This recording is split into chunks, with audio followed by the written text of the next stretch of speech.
Welcome to our new Mik Artistik's Ego podcast. We'll be bringing you chat, insight, nonsense, laughter, music and a few surprises. You can find out about our current activities, gigs, release news at mikartistik.com and on Facebook at Mik Artistik's Ego Trip, as well as plenty of footage on our YouTube channel. And you can follow us on Twitter at Mik Artistik, at Johnny Ego Trip and at Ego Trip News. Today's guest is Bill Anderson.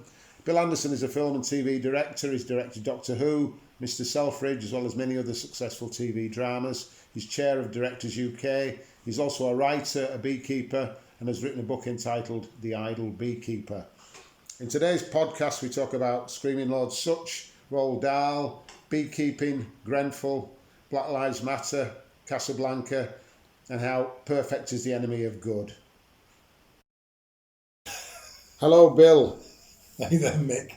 It's lovely to be here in the house that did belong to Screaming Lord Sutch about 30 years ago, 20 years ago maybe. 25 years ago. Yeah, we lived underneath him. We lived round the corner in a basement flat, me and Leslie, just the two of us, one bedroom.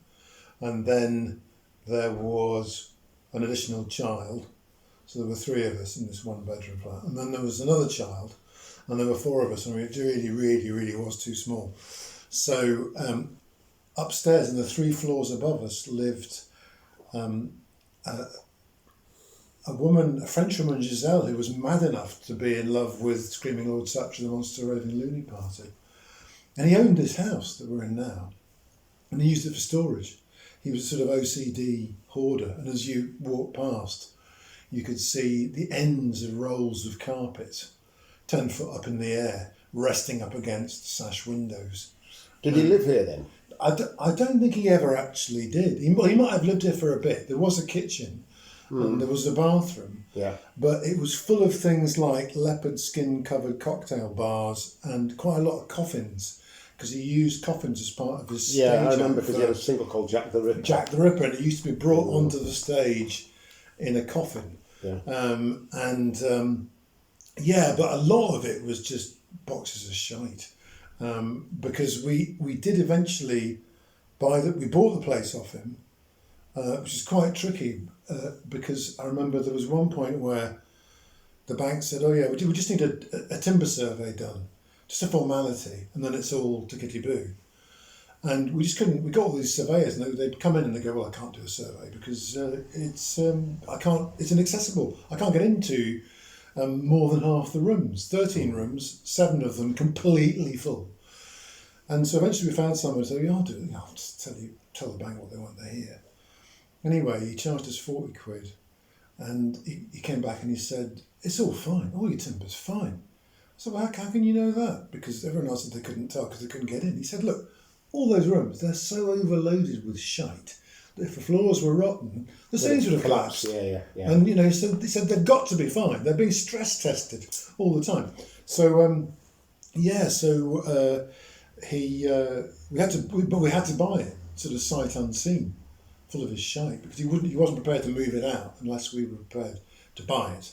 So in that game of chicken, we bought it, and then he moved the stuff out. Oh, right, okay. So the day we moved in was the first day we saw it, having committed.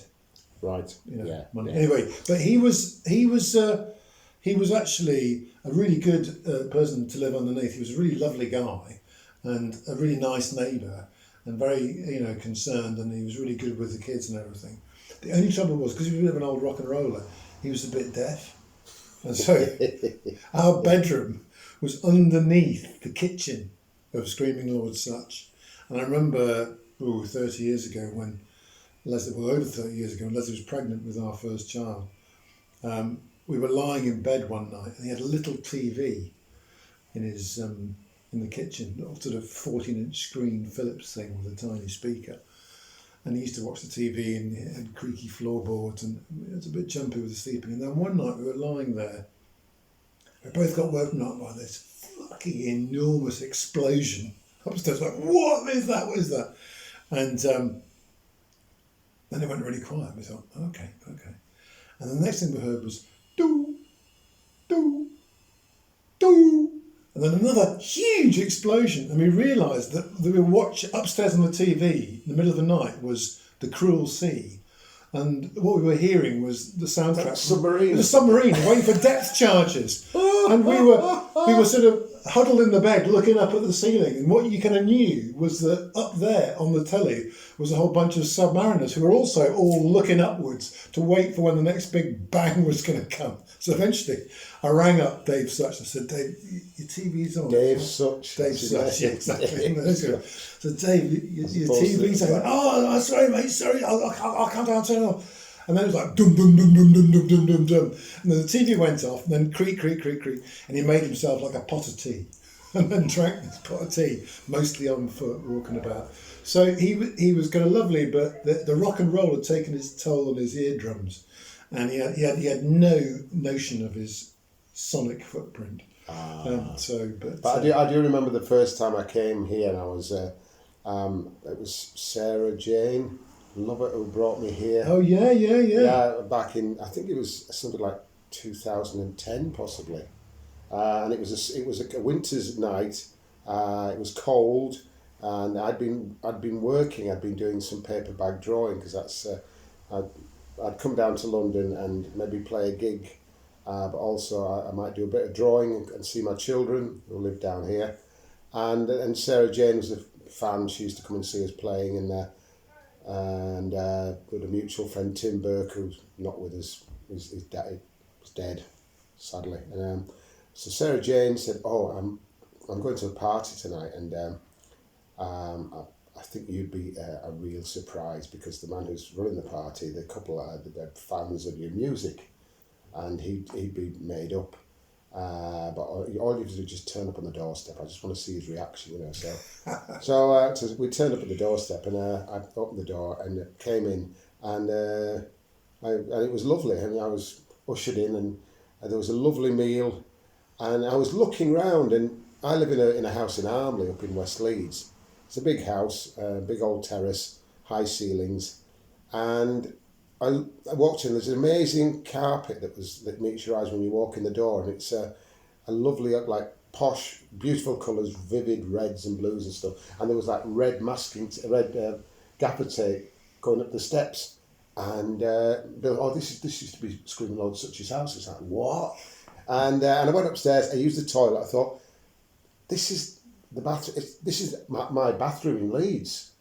And there was like certain features, like you had these little speakers that I bought some similar speakers about 3 months ago, and there was a copy of this book by I think it was called something like it was a biog about Elvis Presley, and I was reading this book back up in Leeds, and there was all these kind of synchronous these little shocks I was getting. This was like the doppelganger house, and I felt so kind of at home, almost like I thought, oh, this is great. And then the next thing, the meal was finished. There was a few people here. I think there might have been a friend, Simon, who was here possibly. Yeah. And we were looking out, and the snow was coming down, and it got to like 11. I thought, well, I need to get back to Highgate because my brother will be waiting up for me. But the snow got harder, and then and it just kept going, and then you just said, well, why don't you stay the night? And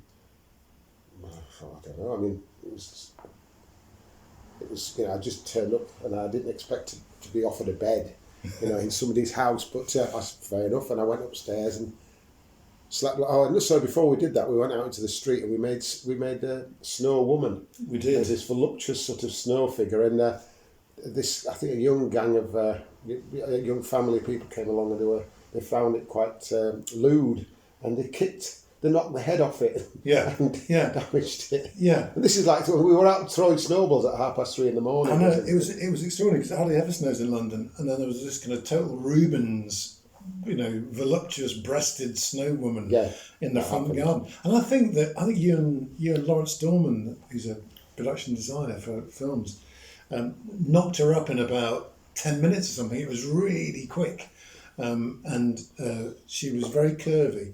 And, Well, we helped as well. We worked. yeah, as but well. it was kind of like a kind of Because I was it was you and Lawrence mainly. I think, yeah, because I was annoyed. I'm thinking, it's a nice piece of work that, Yeah. It wasn't a kind of a kind of, it wasn't. We didn't see it as a lewd or. I mean, we just saw it as, yeah, why not let's do a snow woman? Yeah. Because it's always this, because I'm an artist. I'm a bit more ambitious than kind of a kind of a little kind of an archy blob of snow and then a ball on the top. Yeah.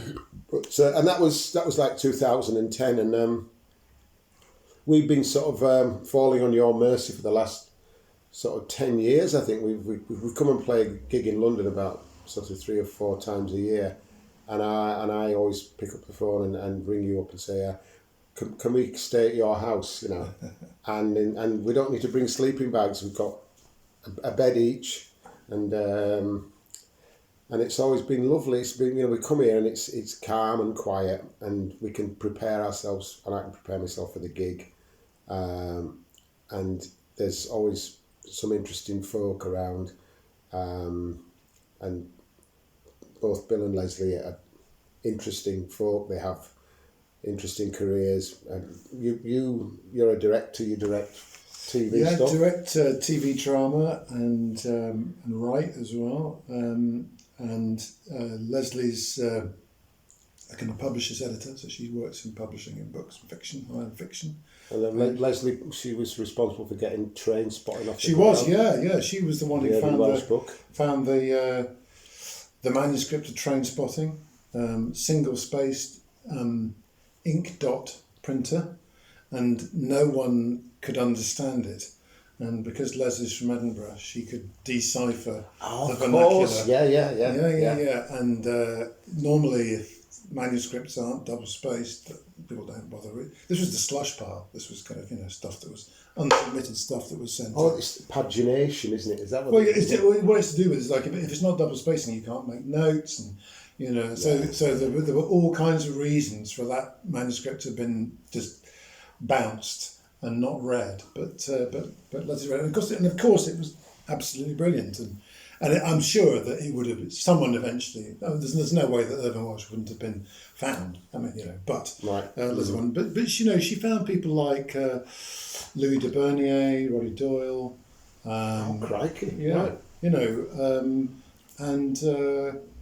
So she's got a kind of talent for spotting Talent. but also sort of literary talent which could potentially sell big. People like Louis de Bernier and Irvine Welsh. And Irvine Welsh, you might have thought, could have been a real, a novel about a bunch of junkies in Edinburgh. I mean, who'd have thought that might have been the massive bestseller that it was. But it was commercial success. It was a huge commercial success because it was about humanity. I mean, it was so it was set in an exotic, sort of not everyday setting of Edinburgh junkies, but it was about loyalty. It was about caring. Oh, it was on fire. It was on fire, wasn't it? Yeah. I mean, I never read the book, but I did see the movie. Yeah, I saw the movie. I think it's the inspector on the phone, actually. Yeah. Well, it's just a robot trap. So basically, the only people who actually call are robots after Agatha Christie. Okay, well, this is going to be on the editing pile or not. Come on, you bugger. I'll give it up. There we go. Excellent. Fine. Yeah, but I tell you, the other thing you've been coming by for, as you say, about 10 years. Staying in your house. Yeah. But then in that time, that remarkable carpet, the Screaming Lord Sutch carpet on the stairs with the gaffer tape, eventually, no gaffer tape was strong enough to deal with the disintegration of of the Hessian. It was a And vivid red. It was kind of like a. People say it was like a pub carpet. It was kind of highly ornate. I mean, it was. It's beautiful. It was beautiful, and you could see that it was beautiful. But it also had this extra character. It was like it was a disabled carpet. It was damaged, but there was something quite sort of compellingly beautiful about it. And I remember the day where, and Leslie always hated it, and I said it's just like some fucking pub carpet, and I quite liked it, and also I quite liked the fact of leaving it there and not having to spend any money doing something else. And then one day I was watching an old rerun of Fawlty Towers, and there was a scene set around the stairs, and I went, oh my god, that's our carpet.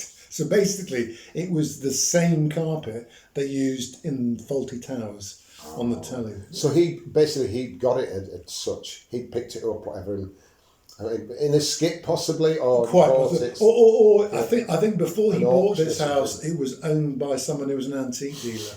So who spent a bit of money on the house. And what I do know was that the front door was painted black, because he liked his front doors to be painted black so that he could pretend he was outside number 10 for photo shoots. Yeah. And he didn't have the number 88 on it, that was kind of hidden. So his front doors were always a bit... Because he went from being sort of, a rock or whatever, to become, MP, whatever, into the world of politics. Yeah, but that was because he had this genius manager, and it all kicked off for such politically in 1963. So in 63 he was doing, Jack the Ripper, and he had long hair. He was basically, kind of an R&B singer, and he would do the R&B kind of standards. But he had long hair, and he was wild, and he was kind of lock up your daughters. Here's someone with long hair. Anyway, so he was sort of the Marilyn Manson or the Alice Cooper or the Johnny Rotten or whatever, whichever icon you like. He was the bad boy of his times. And so in 1963, his manager spotted an opportunity, and the opportunity was the Profumo affair. All right. And when Profumo was forced to resign for having sex with a Russian prostitute, or having sex with a prostitute, having sex with a Russian man, his manager stood Screaming Lord Sutch in the Profumo by-election on the grounds that, however immoral David Sutch was, he was less immoral. Half as immoral as Profumo. And he stood for the National Teenage Party in that election, the very first one, and his manifesto was scrap the 11 plus and votes at 18. Those were the two, there's maybe some other ones, but those were his two key policies. And at the time, those policies were so revolutionary that... and they happened. Well, someone said to him, you must be a monster raving loony if you think those things are going to happen. So the next by-election, he didn't stand for the National Teenage Party, he stood for the Monster Raving Loony Party. And he always used to try and actually add a bit to the name of his candidacy, which would reflect the local by-election. And I remember when we lived underneath him, I was at film school and I went to shoot a documentary because there was a by-election in Barry, and it was the first by-election after Margaret Thatcher had come to power. And he went along and he had an election agent.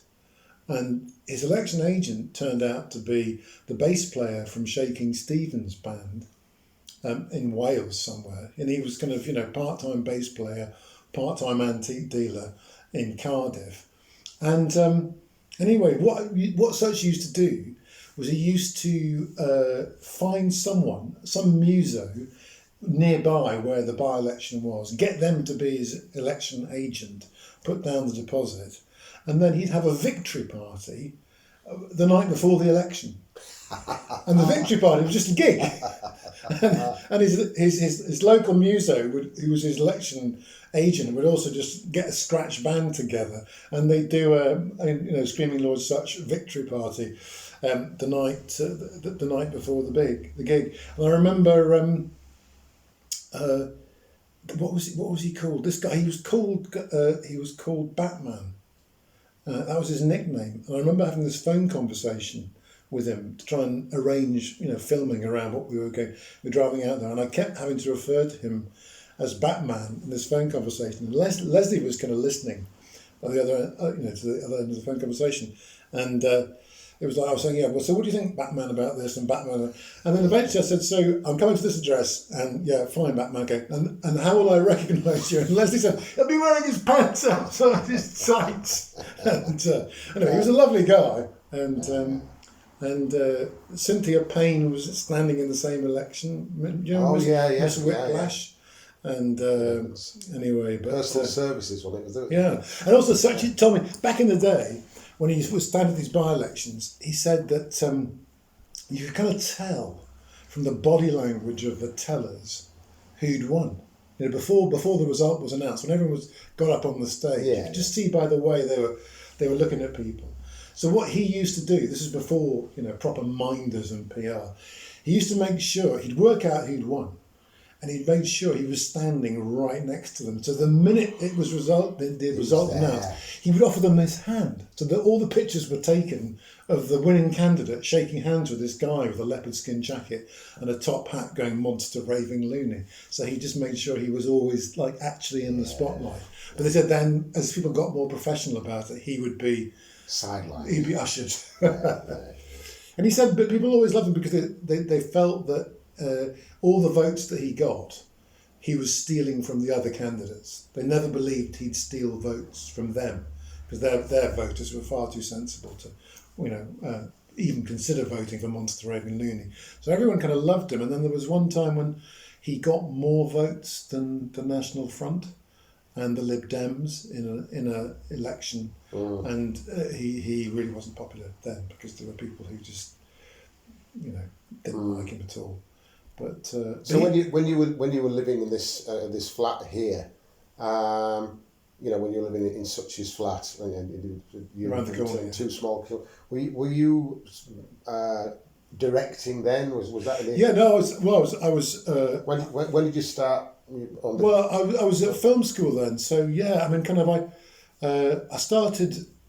Was that when you went to film school? Was it like kind of I'm not going to act. I'm not going to do light. I'm not going to. I'm going to direct. Did you have a clear sort of voice in your head? No, totally. Because what I'd the thing before film school was when I was at school. I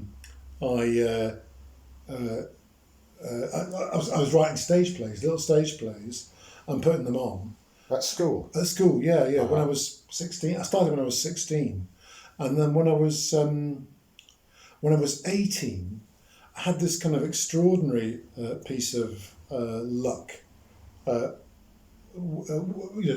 of kind of boost to, just being taken sort of seriously. Yeah. And so what it was, I was at a boarding school, and I'd written this play, and it was a monologue, and it was just one actor, not me. I was directing it, and I went around to pick up this actor to go and do a rehearsal one afternoon. We were about 2 weeks out from this play, being performed, and I went in after lunch to pick him up. He says, "Oh mate, I can't. I'm sorry, I've got to cancel the rehearsal." I went, "What are you talking about? What going on?" He says, "Oh, I've been lumbered with a former pupil's wife. Some former pupil come along, and I've got to. He wants to go off and play fives or something, and I've got to kind of just chaperone his wife for the afternoon, and I can't get out of it." Oh bloody hell! Anyway, and then I became aware, standing behind me, of this little old lady, and it was kind of like obviously this was her. This was the wife who had to be dealt with. Anyway, so I said, she was kind of American. And she said, is there a problem? I said, no, of course not. Must have. She said, well, what were you? And I said, well, we were just going to do a rehearsal, but, it's fine, we can do it some other time. No, he must look after you. And she said, what? She said, well, could I come along? Could you sit in? And then, I just went, yeah, fine, sure, whatever. We trucked off to the rehearsal with this little lady in tow. And as we walk out the rehearsal, I said, so who is the former pupil? He said, oh, he's some writer called Roald Dahl. And I went, oh, God, that guy, yeah. I mean, a kid, he writes kids' books. I mean, who cares about him? Charlie and the Chocolate Factory, I read it ages ago. We're making, cutting-edge theatre. Adult stuff. Adult stuff. Sophisticated stuff, We're 18. We're changing the world. We're changing the world with our theatre. So I just thought, yeah, sod it. So he can go off and do his thing. And thank God his wife's going to sit through our rehearsal and we're going to get on with the serious business at hand. Anyway, so we do the rehearsal and she's just sat there. She just sits there watching it. And so we finished. At the end, I go up to her and say, thanks so much. It's really lovely of you to come down. I'm sorry if it was really boring. She said, no, not at all. She said, do you have a copy of the script? And I said, yeah, sure. Why? Could I show it to my husband? And I said, yeah, fine.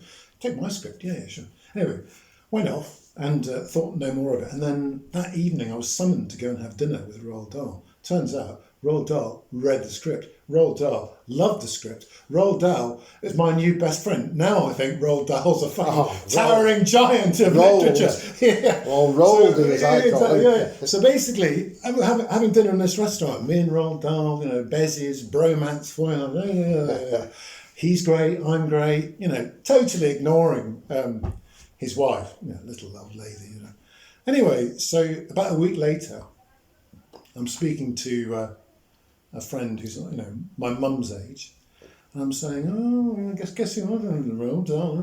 So how did you get, how did that happen? So I spoke about the strap. His wife came, his wife. I said, yeah, his wife, did you get him strap? His wife was here. I said, yeah. He said, well, why didn't you tell me? I said, well, why would I tell you if his wife was here? Anyway, she was a speech therapist, and she, had, a lot of stroke patients who she was, teaching how to speak again after a stroke, recovery and all this kind of thing. And she said, oh my God, I'd have got her in to speak to my stroke recovery patients. And I said, well, why have you done that? I said, okay, so his wife had a stroke and all the doctors said, she's gone. She's gone. She's a vegetable. That's it. She's paralysed, she'll never come back. And Roald Dahl refused to believe them. He said, no, I can see in her eyes, there's a spark of her there. And they said, you're delusional. He said, no, I'm not.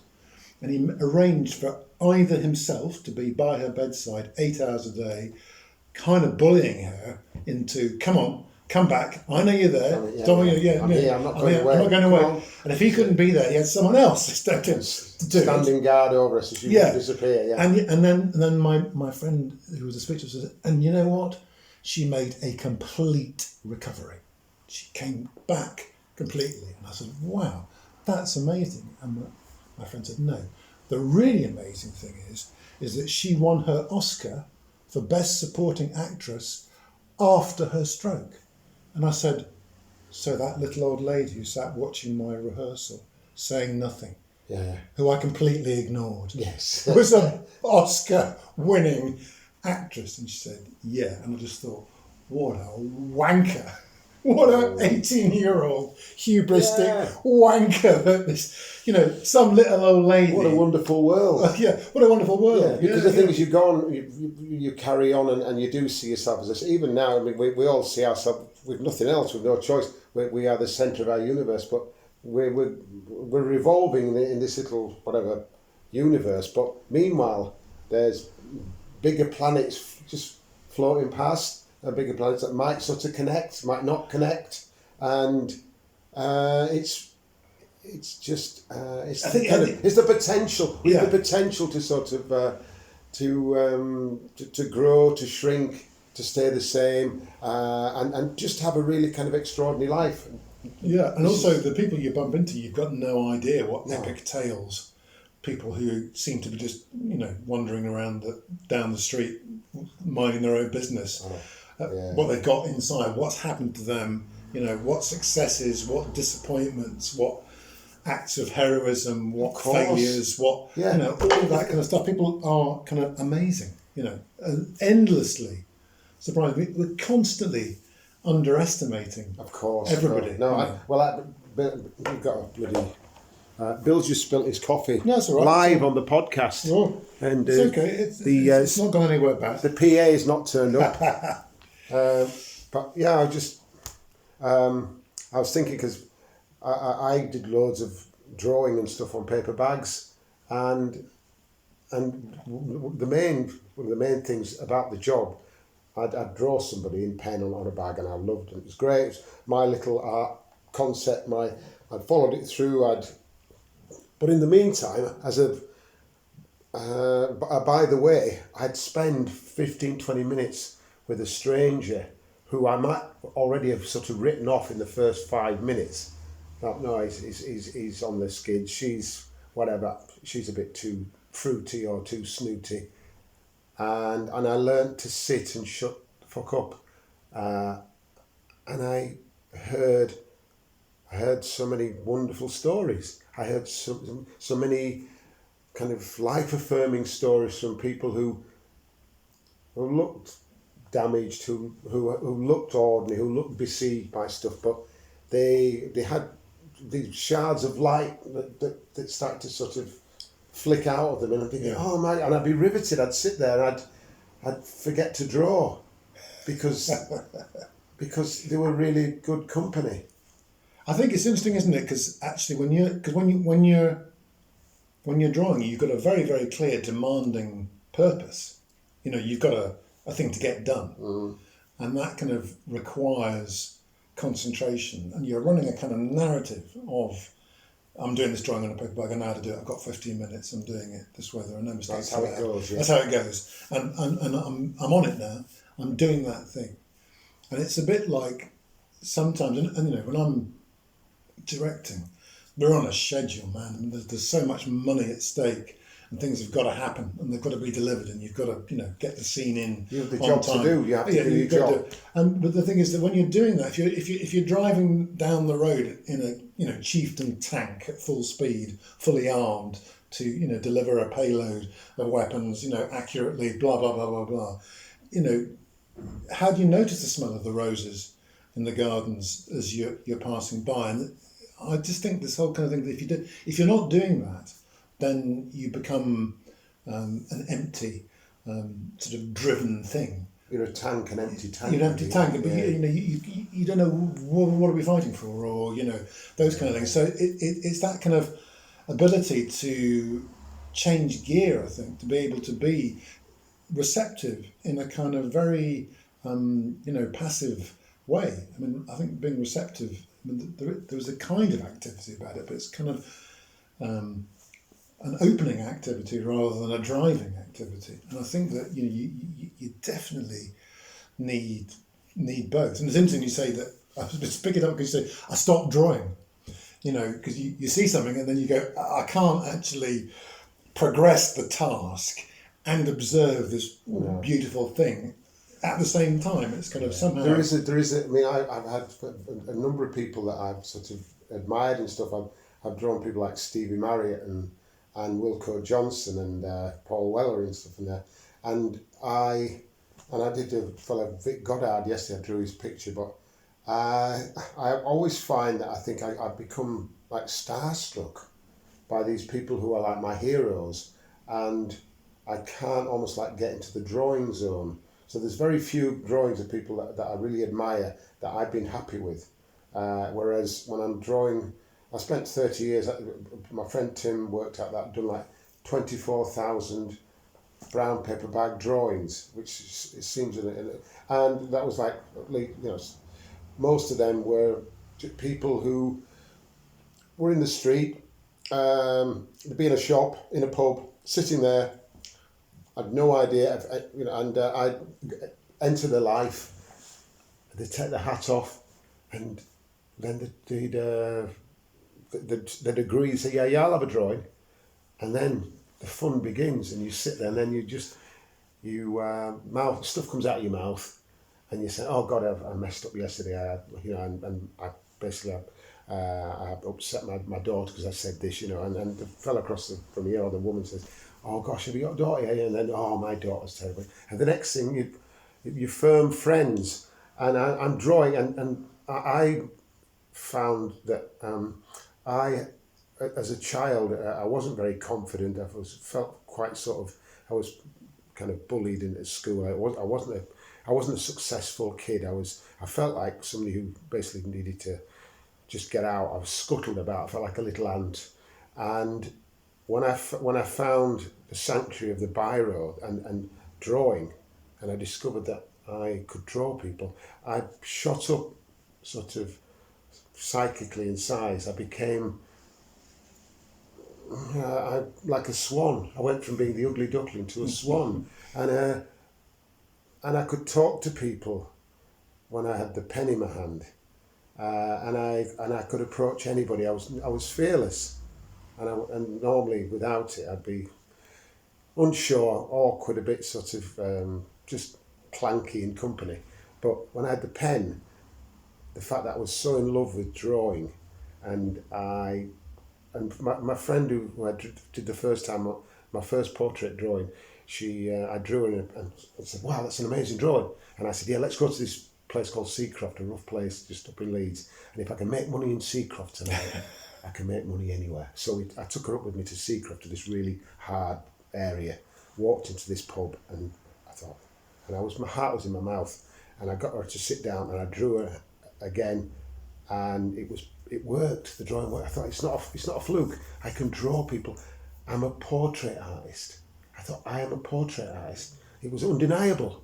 That's what I thought, and I kind of breathed a sigh of relief, because I realised I'd found my role. You know, that was it. Now I could put it on the back of my overalls. Portrait artist, you know. And then, but the thing was, and then I drew my friend, and do people in the pub see what you do? Yeah, but the girl I drew, she said, and then other people queued up and said, "Oh, can I have one?" These skinheads and brutes were just queuing up to get drawn, and she said, my friend said, "I've never seen you so happy.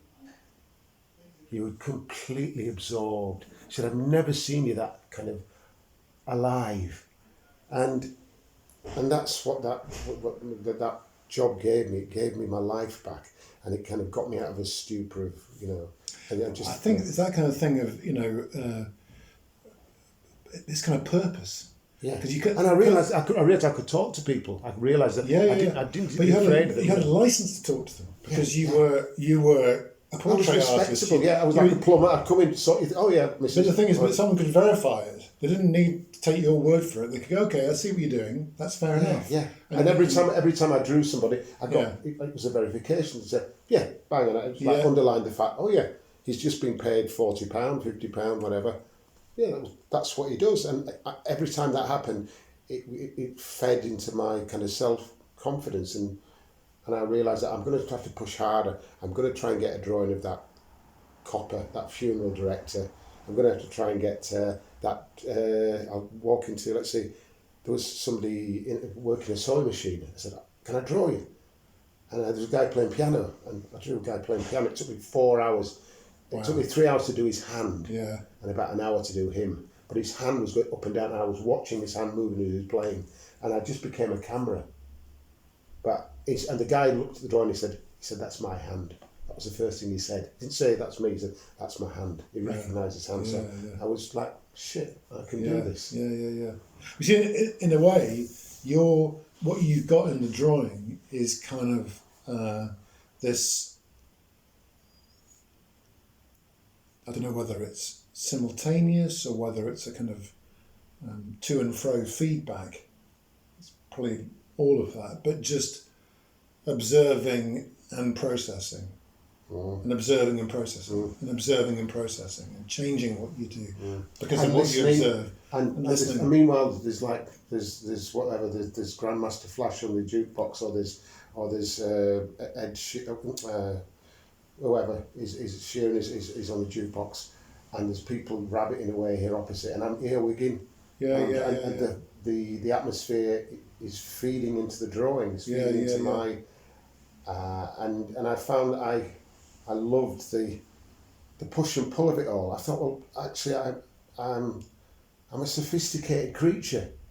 I can deal with all this. This all adds to the drawing. If I was just sitting in a room with blank walls, and I've got this person here, and there's no traffic and it's quiet, there'll be a drawing, but it'll be a different drawing from if I was sitting in a coffee bar with blah blah blah. But I mean, presumably it's a different drawing because you know.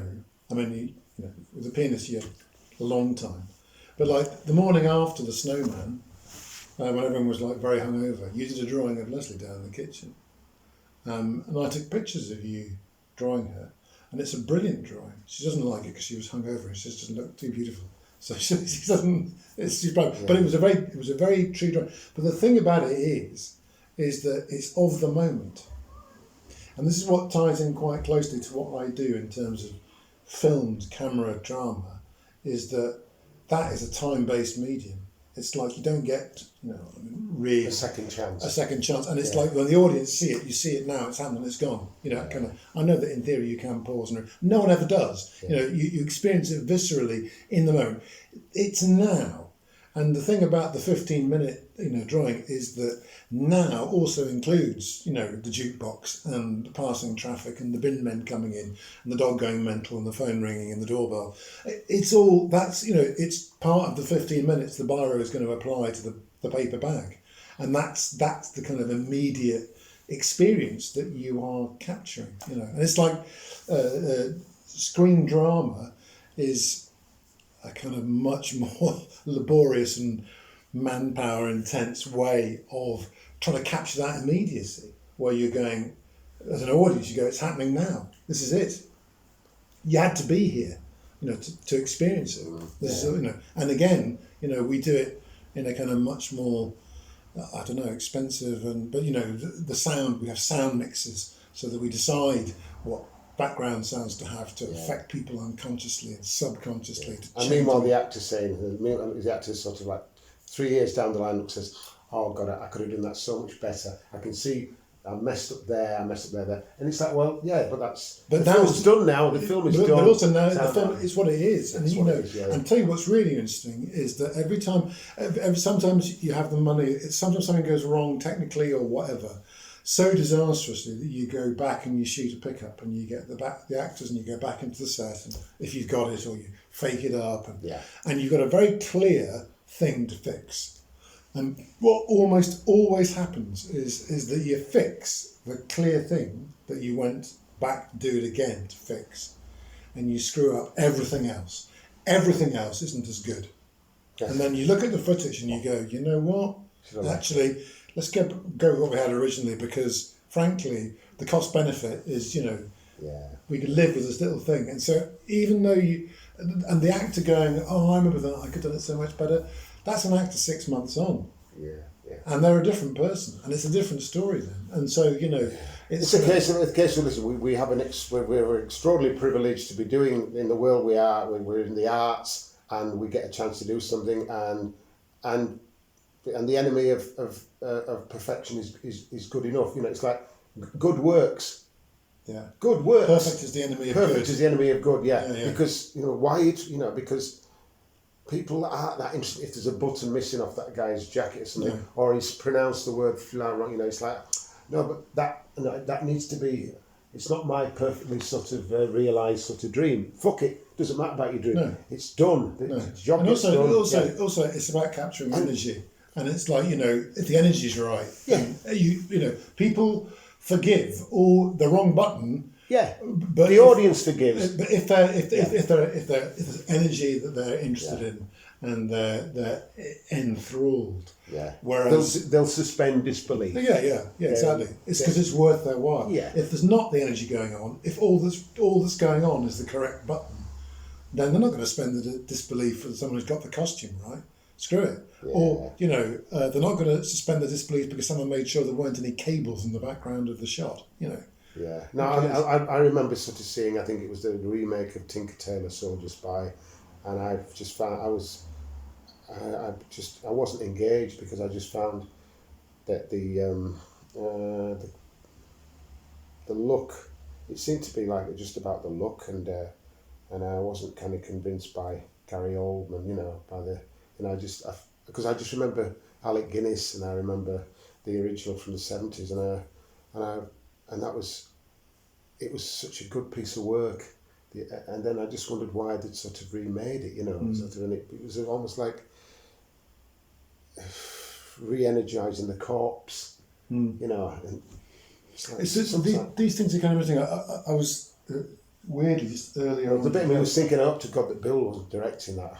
I was going, oh my God, Mick! I was speaking to I was speaking to a journalist on The Guardian this morning, a feature writer, about because I'm vice chair of Directors UK, which is the kind of professional organisation for screen directors in the UK.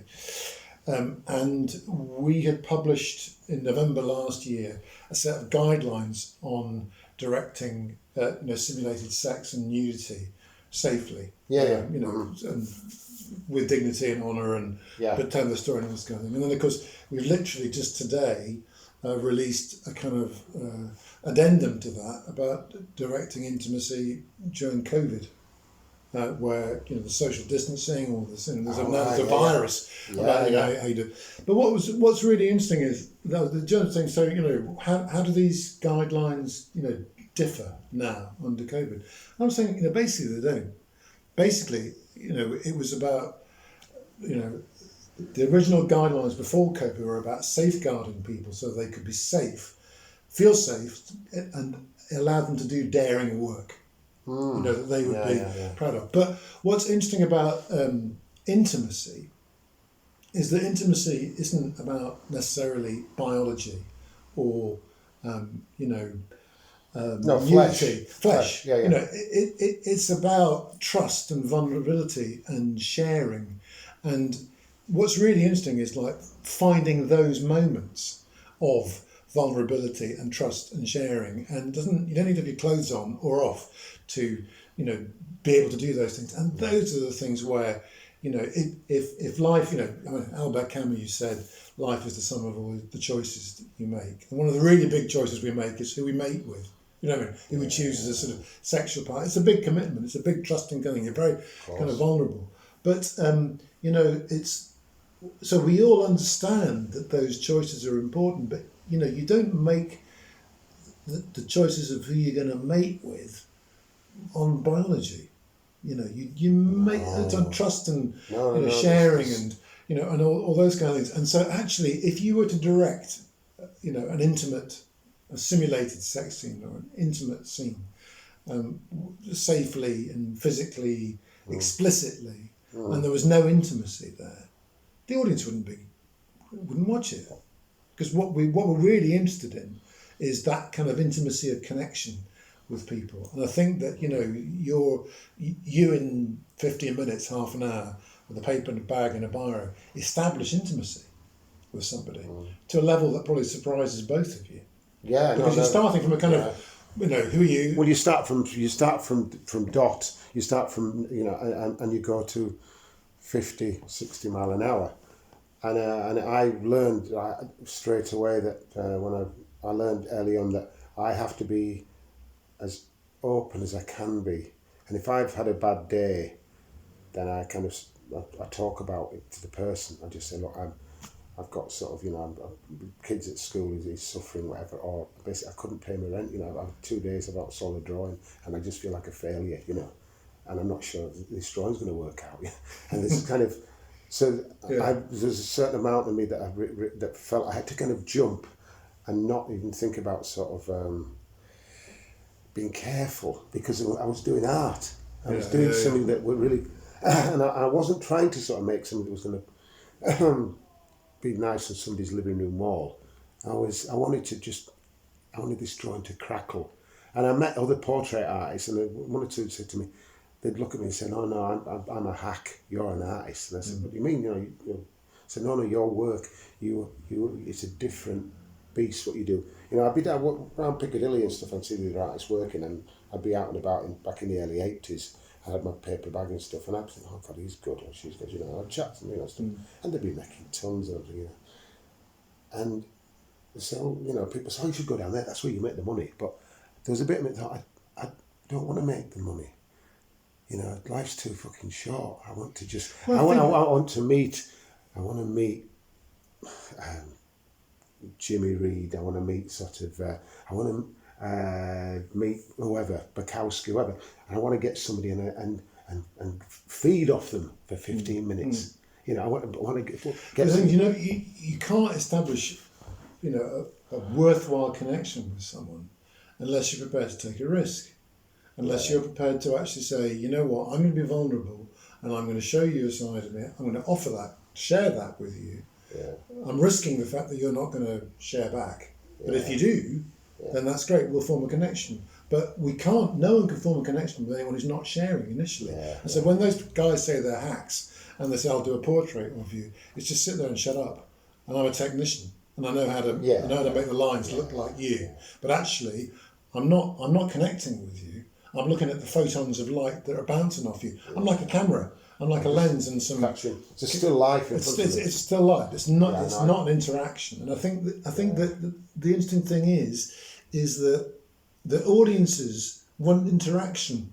That's why they've come. Yeah. That's what they're here for. They don't want to kind of just go, oh, what an amazing reproduction. No, that's how it doesn't touch me. I'm the audience. When I had the pen, I was the audience. Yeah. I was sitting there thirsting for something to happen, and I was almost like the pen was independent. I mean, I was still the artist, but there's a bit of me that was like kind of, I didn't know what was going to happen. I didn't know where it was going to go. Yeah. Would I like this person? Yeah. Would the person be a racist kind of bigot or some kind of, would he be, or would he come out with something that I'd have to sort of live with that? And I mean, sometimes I'd meet somebody and they'd be giving me such a hard time in the pub. They'd be really kind of like rude. They'd be kind of offhand. They'd say, oh, how much I won't give you a bloody £2 for that, blah, blah. And then about 15 minutes later, that person's still sort of hanging about. And the next thing, they go, go on, you draw me now. And I sit down, I draw. And then the next thing, this bloody person, this boor, this pub kind of knobhead, whatever, ends up paying me to draw two other people in the pub. And I had to kind of think about how I saw that person. Yeah. There's a bit of me thinking, oh yeah, he's just a obnoxious, and I wouldn't have him in my, he's not, he's bad. Yeah. And then the next thing you realise, actually, no, this guy here, he's a noise, whatever and stuff, but he has some substance. He's a good soul. Yeah. He might not be he might not have anything in common with you culture. Yeah. He might not read the same books or listen to music, but he is helping you. Yeah. He's giving you the chance. He's buying a brown paper bag for 40 quid, 50 quid, and he's going to buy his mate a bag, and and there's something beautiful and special about that, and learn from that. Learn from what you just. But also, quite often, people who are, vigorously aggressive and defensive have a lot to protect. And so, what that guy knows is that when he decides to engage, he engages a lot, and that's why he doesn't just buy one. He's generous, and therefore, if you know that's how you are, then what you do is you need to test. And this is the really interesting thing about drama: is a scene where you're thinking, here's two people, are they going to connect? And I offer you this. Well, I'm not sure you've offered me enough. There's a courtship that goes on. There's a courtship that goes on, and it's because I don't know if I can trust you. And it's like, if I give my trust, it's such a valuable thing. It will cost me so much if you abuse my trust. It will hurt me so much. I can't give it lightly. Yeah, and also the fact that I had to kind of like I had to basically shut up. I had to kind of give this person a license to just kind of do his little dance, flutter his feathers, make noise, whatever, be dismissive of me, whatever. I had to just see, it's not personal, Mik. It's not personal. Don't this is, you're out in public. He's got a fair bit to lose here. I mean, why should he buy a brown paper bag? I mean, that's a ludicrous thing to do. He's probably never been in an art gallery in his life. It may not be. Was it his pub? So no, it wasn't just a guy in a pub, But was it his pub? I don't know, but he maybe felt a bit territorial as well. Yeah. Of course, Come to my pub too. Yeah, this is it. Yeah, but there's a countless occasions where I've been there and I've met somebody who is not promising. It's not a promising situation. I'm thinking, I want to get out of here because it's hard enough for me to try a job without somebody just giving me a hard time. But I've sat with it and I've just been still. And I've let the drama play out, let the steam go. And then, when the guy sees that I'm not a threat, that I'm somebody who's thoughtful, and who isn't going to kind of and who kind of believes in what he's doing, because I'm not storming off, and I'm not just honestly. You can see that I'm bulletproof almost. Yeah, but also to take it out of the kind of adversarial thing, you're worthy. It's like you're not overinflating your worth, and you're not fake. You have worth, and maybe you know what it is, and therefore maybe that's worth that person then engaging. But to begin, and it's also kind of maybe it's a new situation. This is I'm in a pub now. Well, it's a bit of entertainment. Yeah, go on. Yeah. What's 30 quid? Go on. Yeah. Do what you have to do then, because I'm interested in this. Yeah. And there was a lot of times where I just had to kind of blend, almost camouflage myself, and just kind of drop the. I'd dress up sometimes to go out in the pubs and stuff, but I had to sort of almost like kind of become smaller. Yeah. And almost just like a deer or something, like a little deer, and I'd wait, and I'd be around, there'd be people around, and there'd be noise, and I'd just settle into a quiet, and let them do this stuff, and not kind of react or spark off them, just sit in among them. And there I'd be just almost like a tree, and there'd be like wolves and going down, but I'd just become quiet, and they'd gradually, the noise would start to sort of go, and somebody'd say, "Let's get Terry done." Yeah, let's get him. Come on, yeah, you give $5, I give $5. We'll have him done. Do him, And then you were like kind of, curtly sort of told to do it, and I'd sit there. And how do you find that skill translates into the musical performance? Because there's a different expectation from your audience, and they've turned up and it's a gig. It's not like they turned up to the pub and it's a kind of surprise thing happening. But presumably these skills... But it is a surprise, because the thing is that the people that come to see us, they don't come for... Most people who come and see us, they talk about sort of, I really liked it when the lights went or the power went, or, when you basically tripped over the lead and stuff. And there's a sense of like disaster that people are kind of fascinated. They flock for because it's not there's something could happen. Something else could happen apart from a song. Yeah. So I could maybe just kind of basically strip off and basically go charge out and just swing from the chandeliers or something. I remember that vividly. The kind of the improv is key. Yeah. Yeah. So I remember the very, very first time I saw you. Period, was performing in at Port Eliot Festival up in the Wall Garden, and it was just that kind of thing where there was a kind of 20-minute sort of improv at the beginning before anything happened, and it was just a proper interaction with the audience. Yeah, and actually talking about just bouncing off. I'm seeing somebody had a paper in the pocket, and I said, "Oh, yeah," and look at your kid there. Your kid needs sorting out. Look, stop reading your paper, sort your kid out. And meanwhile the music would be playing, and there'd be a groove going on, and there'd be this kind of like rap happening around the. And it's kind of interesting because it's not just that. There was also the improvisation of the fact that Johnny and Benson, as it was then, were reacting to whatever was going on as well. So what you've got is the band who are going, okay, we know this is the improv bit, but are we carrying on? And I can remember there was one time when I think it was the time that the power went, when you were doing again at Port Eliot years later, and you were in that really big tent on the bowling green. The bowling green. Yeah, and the power went, and there was one time right at the end, the power came back.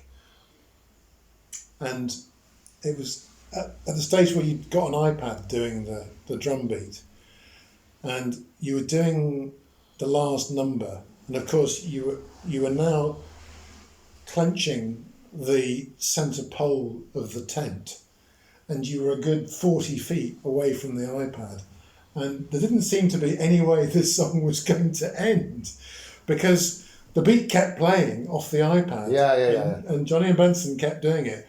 And you kept going, and I just sort of thought, someone's got to actually get to this iPad before there's a casualty, before someone has a coronary and dies. Yeah. And in the audience, never mind that. And so I think that kind of sense of anything might happen, but it will be a connected thing. Yeah. It's not going to be like it's like the Poseidon adventure. Yeah, but we'll all be on the same boat. Yeah, it's not like it's the thing the unexpected thing that's happening. It's not going to be a meteorite coming from outer space and just vaporizing us all.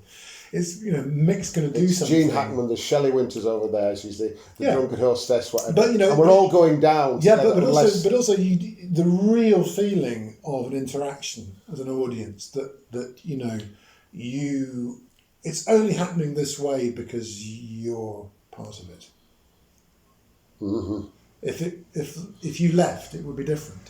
If someone else came, it would be different. It just that kind of feeling. It's the kind of feeling that you kind of get in the very, very best of theatre, which is kind of magical, and it's rare. But when it happens, it trumps screen drama, because screen drama. You can walk out and go to the loo and come back and nothing. And it's there. It's in a box. It is in a box. It doesn't breathe. It doesn't breathe. It doesn't fight back. It doesn't talk to you. Exactly. It's there is a calculated interaction with you as an audience, but it's kind of like an algorithm. It's a very clever algorithm, and you will, if a film is successful, you will respond, and the film will have got it right. And you were excited at this point and interested, and that you got the changes right, and film's leading and you're following, but. There's not that kind of moment even in a comedy film, where in comedy theatre or when you're being funny, the timing of when you move on from a funny moment is everything. Well, and it's flexible and it's utterly dependent on what's happening live in this room, which I'm in with the performer now on film. Yeah. I really sort of feel kind of like sort of obliged to sort of. To the people around me, they're necessary to the performance, because there is a sense that everybody has a role in this to play. Yeah. And you can't discount anybody. That little child over there has a part to play, because I'm just going to appoint that person to take this state or sort right. Okay, now you're in this drama now. Do your bit, and I'm thinking, please do your bit, and then it's could come out and do it. But that's the interesting thing about that improv at the beginning. It's like it means that from that point on, you could be next as an audience member. Mik could point at you next and involve you next, and so the stakes are those involvement. I'm always there's a thing about the great film Casablanca. And it's a great film. And there's a really interesting thing right at the beginning where there is a scene where the German occupying armour shoots somebody. It's not somebody we know, not somebody we care about hugely, but they shoot someone and they kill them because we're at war. And what it means is from that point on, this is a life or death movie. Everything that happens from we just saw someone being killed. It's shown. It's shown. The flags there. The flags there, and there's something about that improv and the fact that you do actually quite often go for the jugular of certain people just to try and then the rest of the time the audience is thinking, okay, if I leave, because if people leave, you pick on them.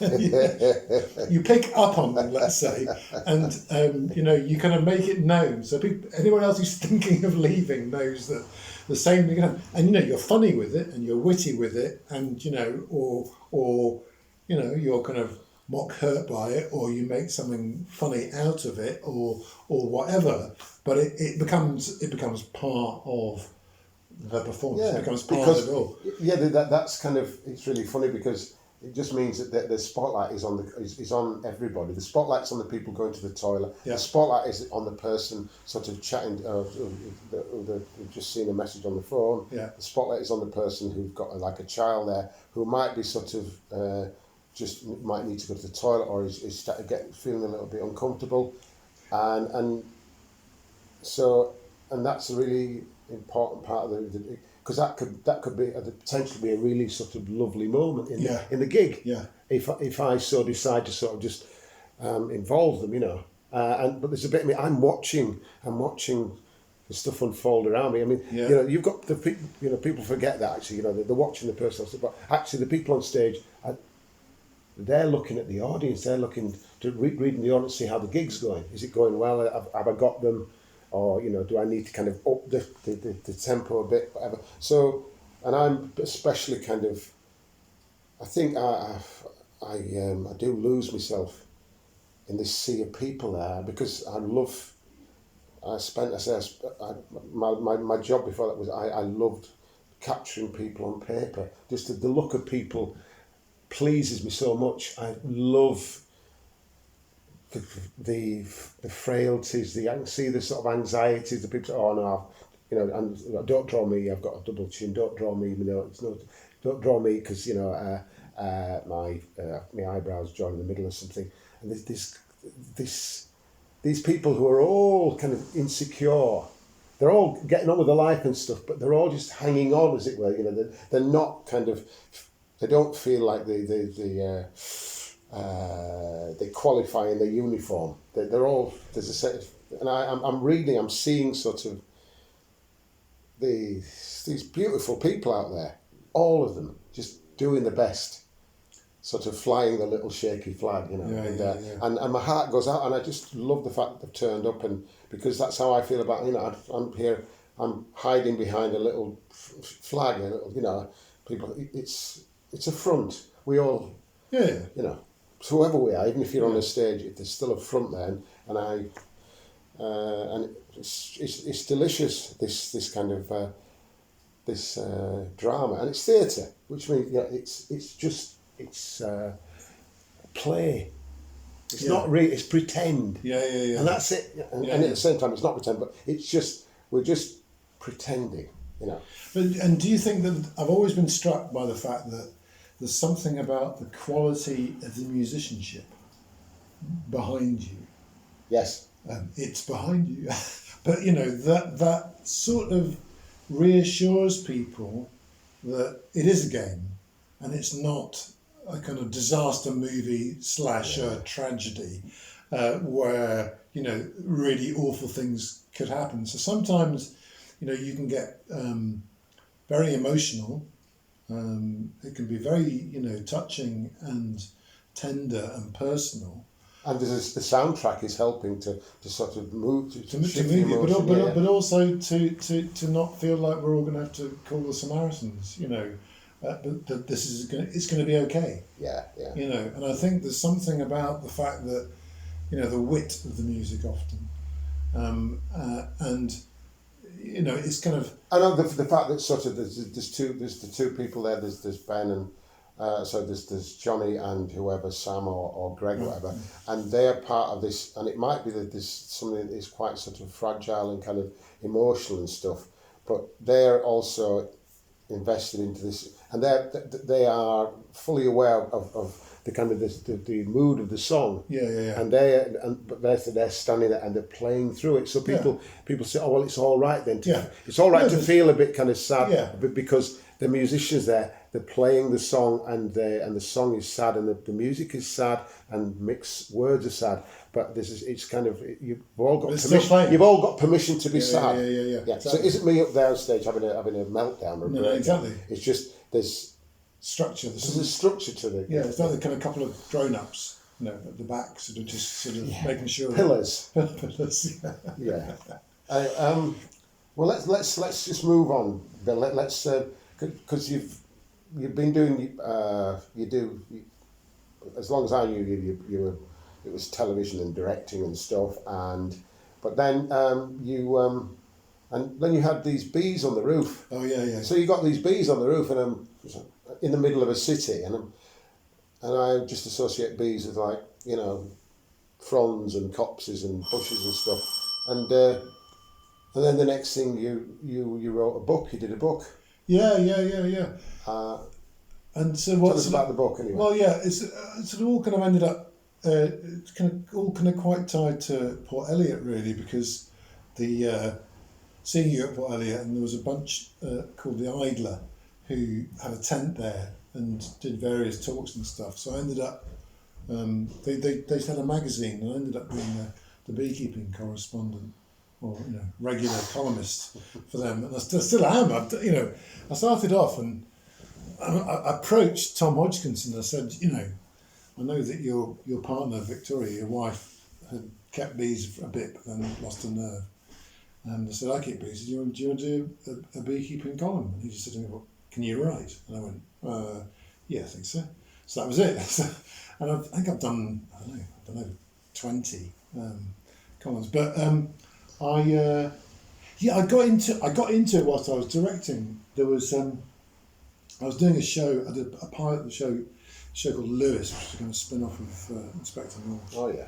And I was working on an episode, and we were shooting in October, and the scene was supposed to be, a family having lunch outside in a lovely English garden. It was all supposed to be sunny and warm, and salad and whatever, eat and mess and loveliness.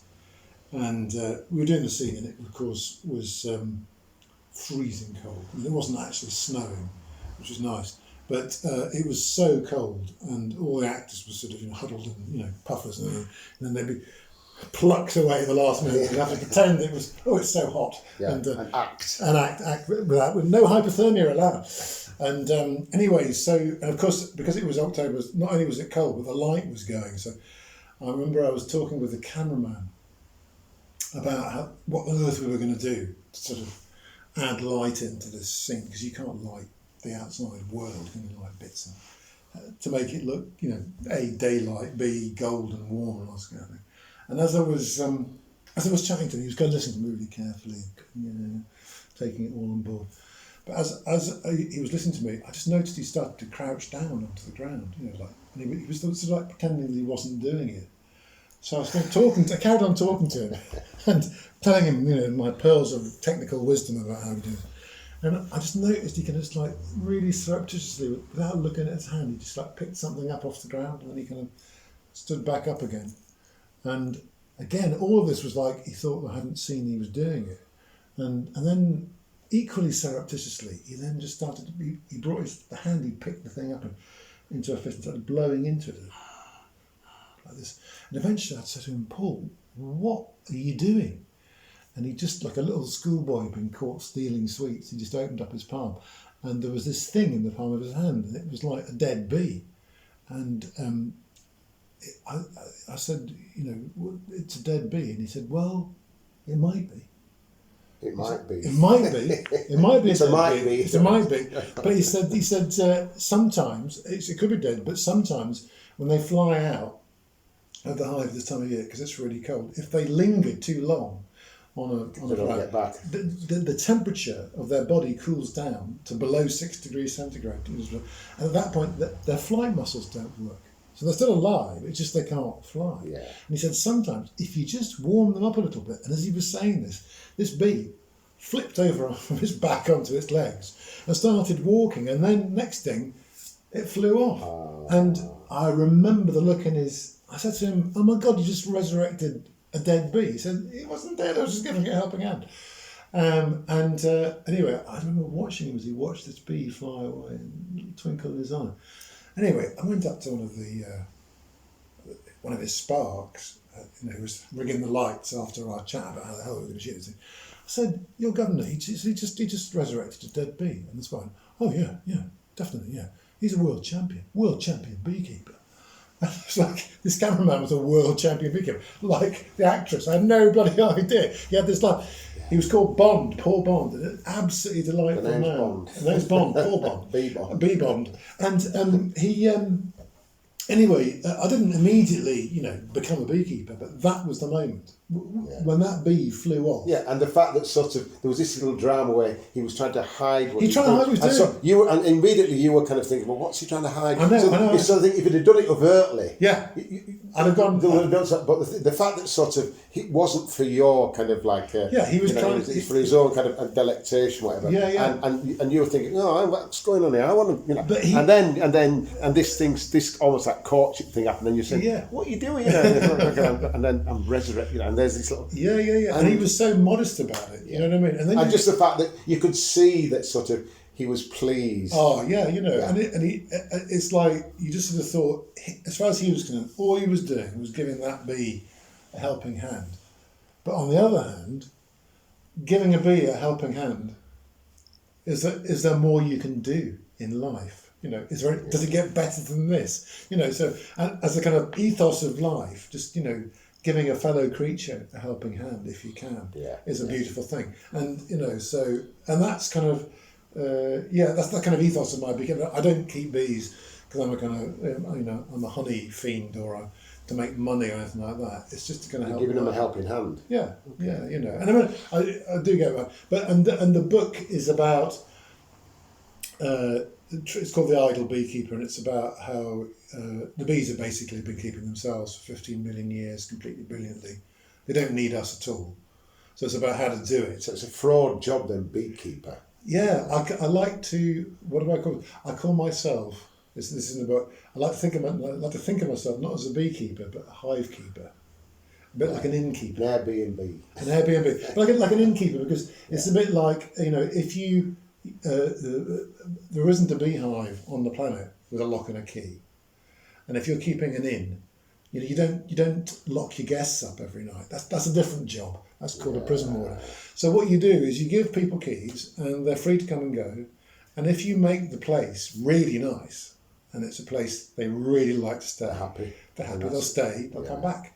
Yeah. And so the thing to do is a bit like this thing where we're talking about the kind of observing. So what you do is you observe how bees behave in the wild, what they like, why they like it, why they want certain things.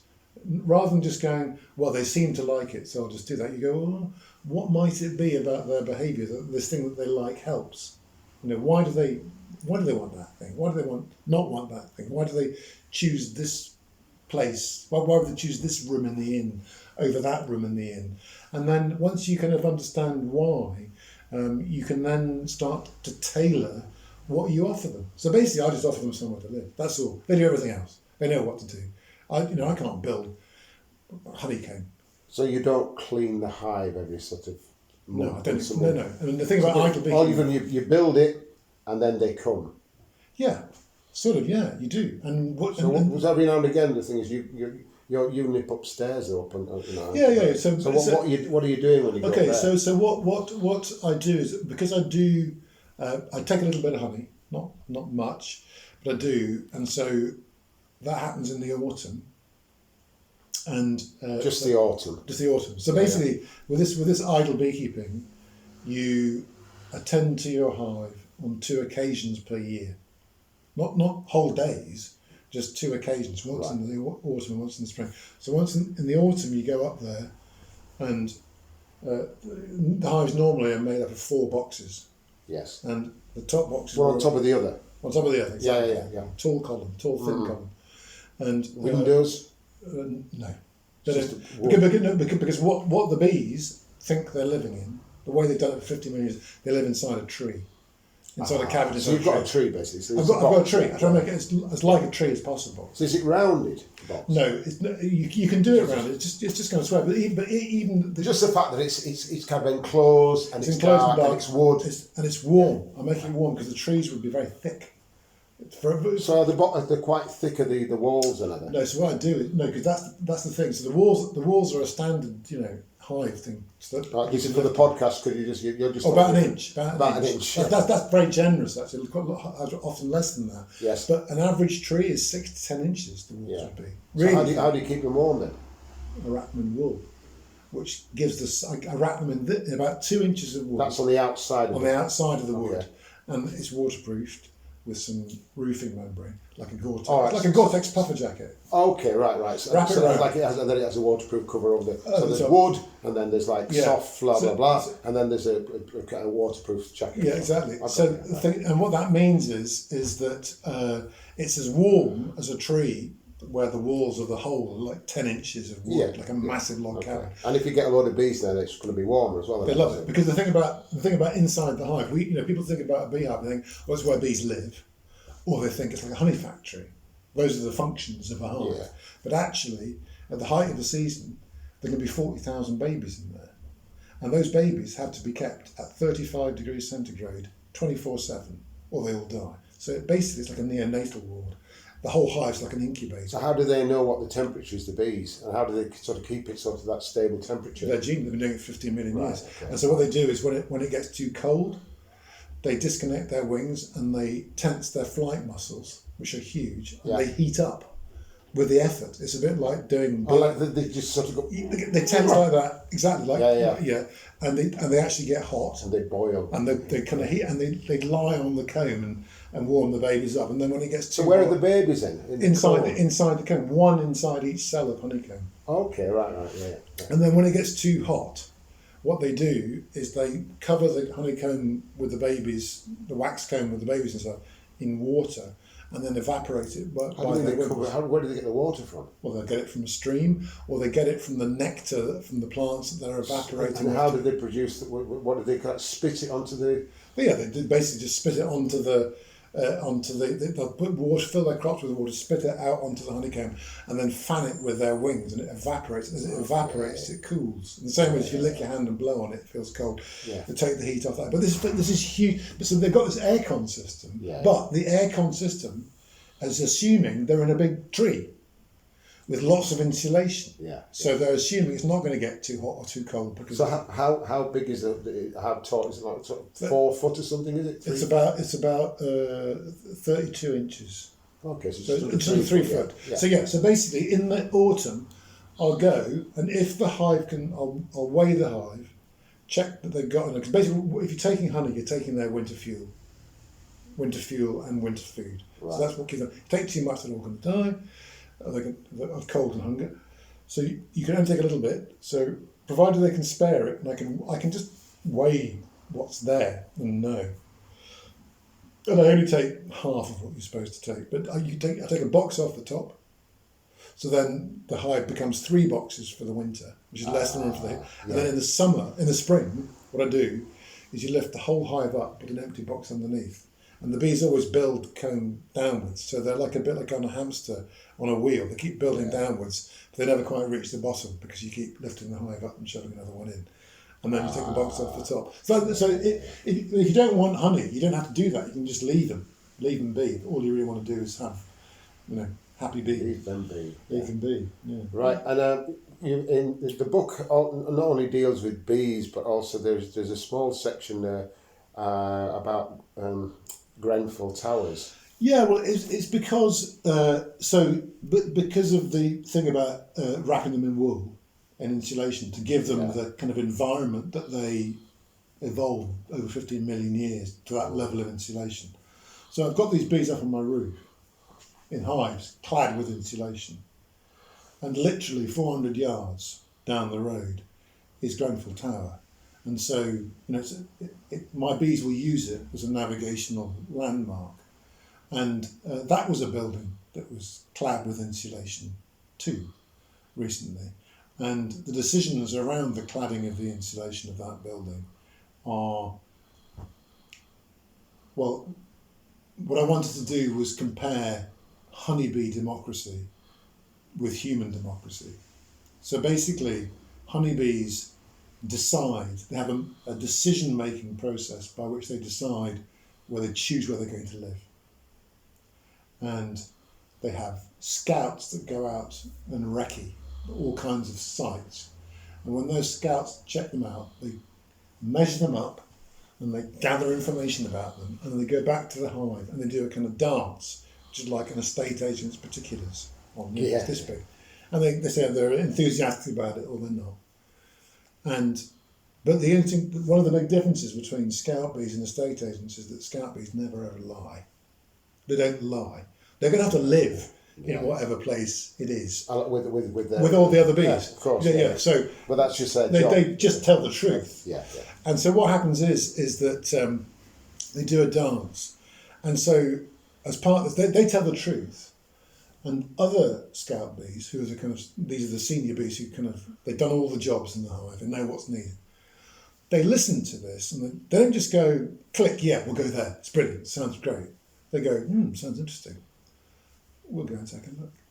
And they go they check it all out and they come back and they go, yeah, it's like that. And we're pretty enthusiastic too. And then so they'll be dancing, they'll be going, oh yeah, this is this great place, and then some other people come, no, found a better place.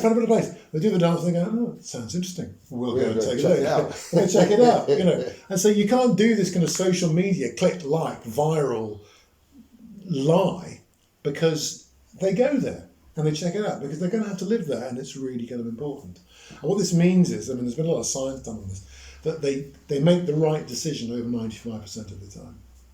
And if, as human beings, we could make the right decision about anything 95% of the time. We should be making the right decision about our abode. Because that's such an important and so, part of our life. Exactly. So I kind of asked questions like, if the people who had been renovating that tower had to live in it, would it have changed the way they'd made the decisions about cladding that building, about the safety that was involved?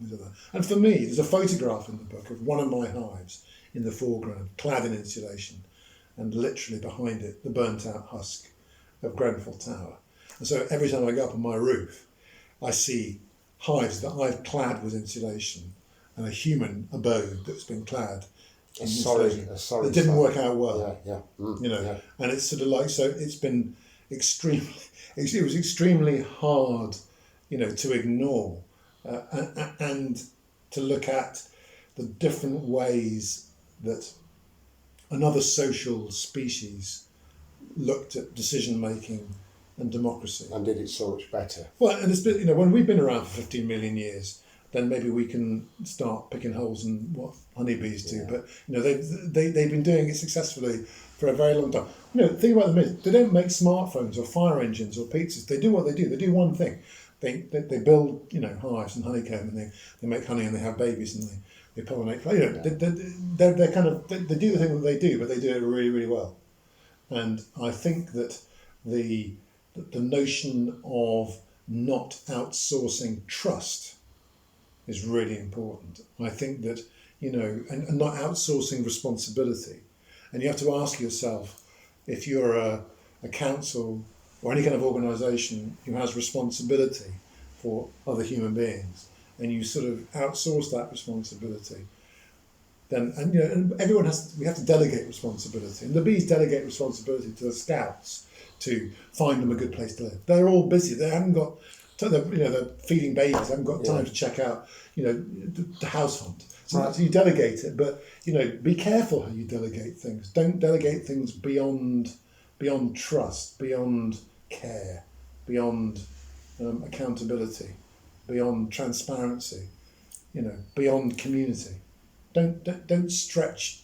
Do you think that the current situation that we're in with COVID-19 will affect decisions like that sort of in the near future? Do you think that the shock that we've had of sort of this plague that is affecting us all, will that, I wonder how much of an effect that will have on people like planners and stuff, and just on whether it'll be a good thing. I hope so. It might. It could. It could. Yeah. I mean, there's because there's various things happening. There's the Black Lives Matter thing has kind of exploded, after the policeman knelt on that guy's neck, and the kind of the ripples of that, the after effects, because of grew stronger because there wasn't that many other distractions. There wasn't sort of people weren't out in the world thinking, oh no, I've got my job to do, I've got this to do, I've got that to do, I've got the picture to go to, I've got the blah, blah, I've got a holiday to sort out. People were just sitting about and they were having to sort of absorb what was going on. The world watched what had happened, and in France, in Belgium, all over in Australia, they saw this black man be murdered by the policeman, and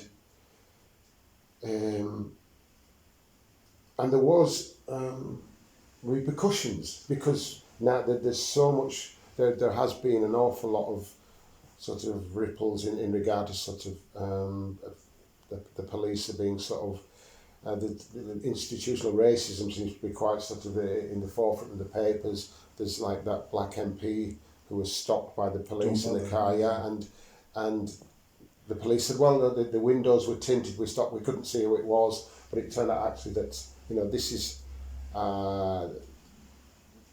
there seems to be just too much kind of stopping and searching of the black community and stuff. And they said all these things now people are noticing because they're kind of sitting about, a lot of people are sitting about, they're off work, and there's this sort of a shift in sort of, in attitudes. People think, well, actually, this shouldn't be, it doesn't have to be like this.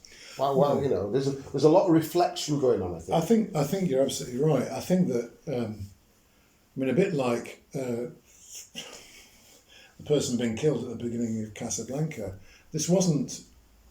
people weren't off work because just of an economic turn down. They were off work because they might die.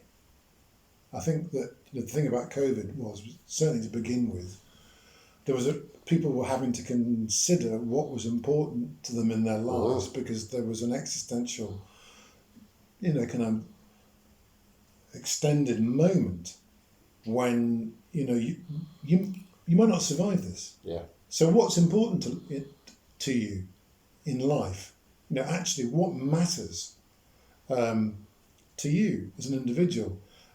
Pleasing the boss? Really? When 40% of people say my job is bullshit. That's before COVID. Yeah. David Graeber's thing saying, I know my job's bullshit. I'm selling a brand of dog food to people who, well, how important is it they buy my brand rather than someone else's brand of dog food? And how important is dog food? People kind of know that their jobs either are or aren't helping people. And I think a lot of people thought, what the hell am I doing? So I think that on an individual level, the kind of stories that we told ourselves, the narratives of our lives, slightly broke down. And I think that on a political level, that could mean that we're just not prepared to believe the old lies. So when policemen say... the fairy tales have to stop. So when the notion that policemen could say, well, we stopped you because you had a Yorkshire number plate in London. What's wrong with that? Why would you stop someone? You're going to stop in the entire county of Yorkshire every time they drive to London with their place. And Dawn Butler was saying, when the police stop someone in a car because they say they smelt drugs, they search the car, they don't find any drugs. You have to ask the question, what were they smelling? Yeah. And the answer probably is a porky pie. It's not true. And so I think that, and the Barnard Castle eye test, which is not about testing anyone's eyes, it's just about a lie. So I think that people, having been forced to sort of really scrutinise... Well, they're watching the leaders now. People are sitting around, they're watching and they're thinking, what do you do? What are you getting paid to do exactly? Yeah. You're crap. Yeah. You're crap at your job. Yeah. We sit and because, people are now suddenly thinking, well, that's not working. Why have we still got this archaic system that doesn't work? Why are people throwing money into that? So there's a sort of an inspection, like a house, almost like a spring cleaning kind of attitude happening. Well, we need to sort this out. That window needs sorting. Yeah, I think some of the religions would call it a reckoning. It's kind of people just going, let's just check out the books here and just see what the cost benefit and the income and the outgoings are, because it wasn't work. The politics and the economy weren't working before COVID, They were like No. they were beyond their MOT. Stumbling along, Yeah. and this basically just shone a light on so much kind of incompetence, inefficiency, Yeah. and greed, and just immorality. Yeah.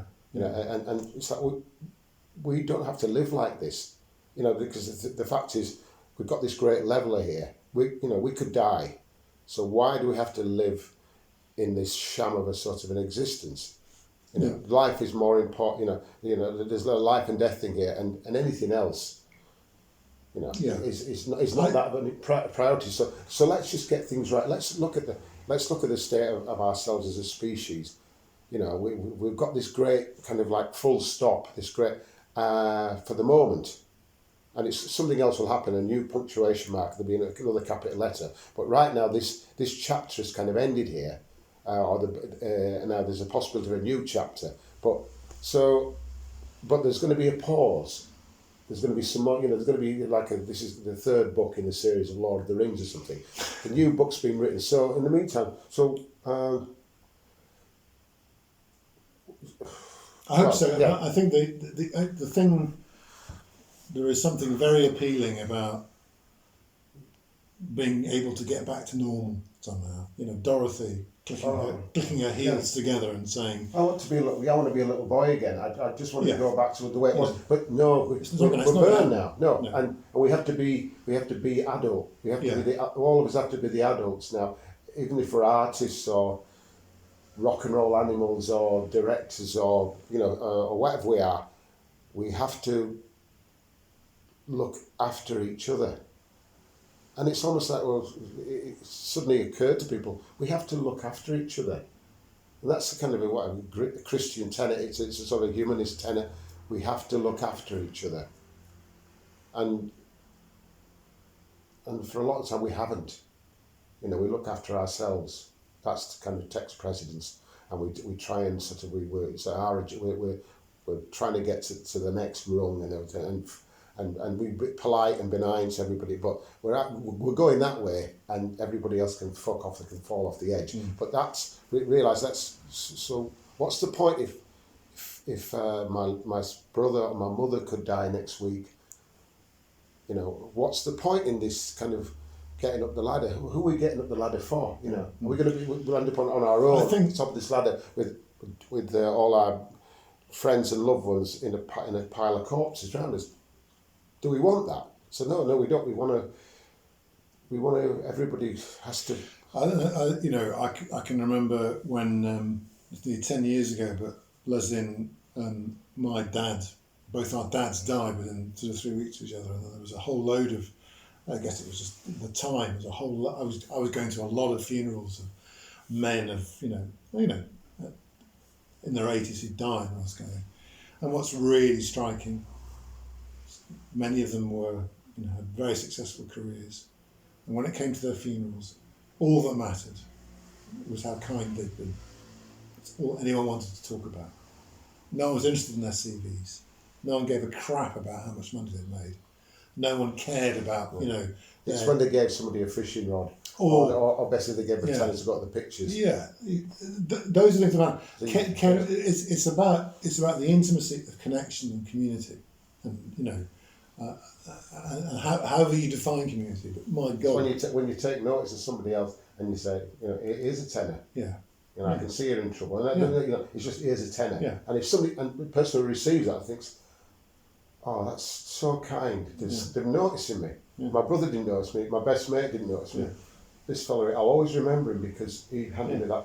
We're standing there, we'd got to the toilet, I just washed my hands and he just handed me a tenner. And that will stay with me. And so we're made up of that. Yeah. The other thing is, it's like, I can remember reading a book about the basic principles of trade, economics, and the whole notion that if you live on an island where all you can make is axes, and someone else what they make is they make fur coats. When you do a trade deal with them, you go home and you go, I can't believe how many fur coats they give us for all these shitey axes we've got far too many of. We've got more than we need. We've got a surplus of axes. What we really like are these fancy fur coats, and they're kind of they're giving us fur coats for 2 fur coats for 10 axes. what a bargain! We can't believe our luck. And the point is about being kind and that is that actually, if you can't afford to give a tenner, you can't give a tenner. What you can do is you can give someone a conversation, speak to them in the street, treat them like a human being, make them count. So actually what it is not so much necessarily that you have to kind of always generate or give something that's a massive sacrifice. It's a visible sort of like... but also it can be a surplus. It can be something you've got loads of that you don't need. Yeah. And so it doesn't have to kind of like really, really kind of cost you in a kind of puritanical way to make an enormous... You just kind of have to get in the habit of just sharing. It comes and goes. Yeah. And because